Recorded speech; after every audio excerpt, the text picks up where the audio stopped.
Hello everyone, আজি আকৌ এটি ৰেচিপিৰ ভিডিও লৈ আনিছো। আজি বনাম শুকান মাছ দি কুমৰা কচু খাৰ, গতিকে ভিডিওটো স্কিপ নকৰাকৈ সম্পূৰ্ণ শেষলৈকে চাই থাকিব। অলপমান দাইল পানীত তিয়াই থৈ দিম। কুমৰা কচু কাটি ৰেডি কৰি ললো। অলপমান আদা নহৰু খুন্দি লম আৰু এফুটি পিয়াজ কাটি লম। কেৰাহীখন গৰম হ'বলৈ দিছো। কেৰাহী গৰম হৈ গ'ল আৰু এতিয়া তেল দি দিম। তেলখিনি অলপ দেৰি গৰম হ'বলৈ ৰৈ দিম।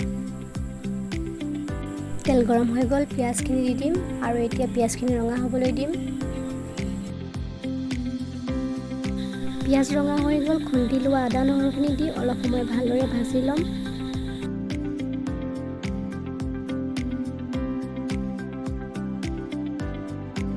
মই অলপমান ৰং জলকীয়া গুড়ি দি দিছোঁ। ৰং জলকীয়া গুড়ি দিলে কালাৰটো চাবলৈ ভাল লাগে।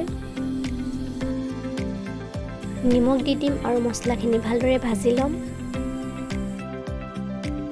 মছলাখিনি ভজা হৈ আছে। মছলাখিনি ভজা হৈ গ'ল, এতিয়া দাইলখিনি দি অলপমান ভাজি ল'ম। এনেকৈ লাহে লাহে অলপ সময় ভাজি থাকিম আৰু অলপমান পানী দি ভাজি ল'ম। প্ৰথমতে কোমোৰাখিনি দি ভাজি ল'ম, তাৰপিছত কচুখিনি দি ভাজিম। কোমোৰাৰ পানী ওলাই থকালৈকে কোমোৰাখিনি ভাজি থাকিম। কোমোৰাৰ পানী শুকাই গ'লে কচুখিনি দি পিনে ভাজিম।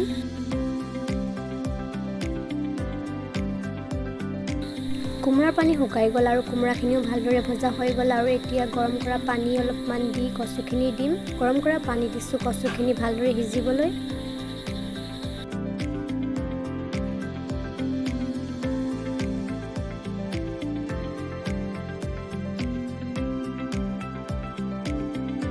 ভালদৰে লৰাই পিনে ঢাকন লগাই দিম সিজিবলৈ। কোমোৰা কচু সিজি থকালৈকে শুকান মাছখিনি ফ্ৰাই কৰি লৈছোঁ। এই মাছবিধক আমি বামলা মাছ বুলি কওঁ। আপোনালোকে কি কয় কমেণ্টত জনাবচোন।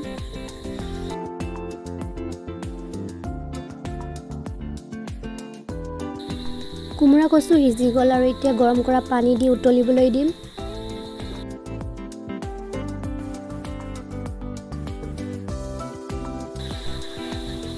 পানীখিনি উতলি গ'ল আৰু এতিয়া খোৱা ছ'ডা অলপমান দি ভালদৰে লৰাই দিছোঁ।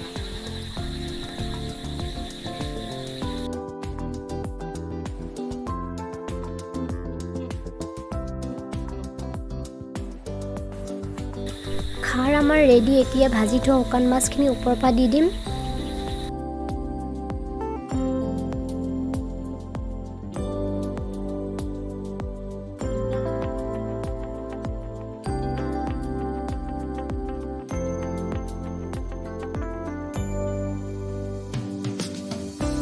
টেষ্টি শুকান মাছ দিয়া কোমোৰা কচু খাৰ ৰেডি। আশা কৰোঁ আপোনালোকে মোৰ ৰেচিপি ভিডিঅ'টো চাই ভাল পালে আৰু আগলৈকে এনেকুৱা ভিডিঅ' পাই থাকিবলৈ মোৰ চেনেলটো ছাবস্ক্ৰাইব কৰি দিব।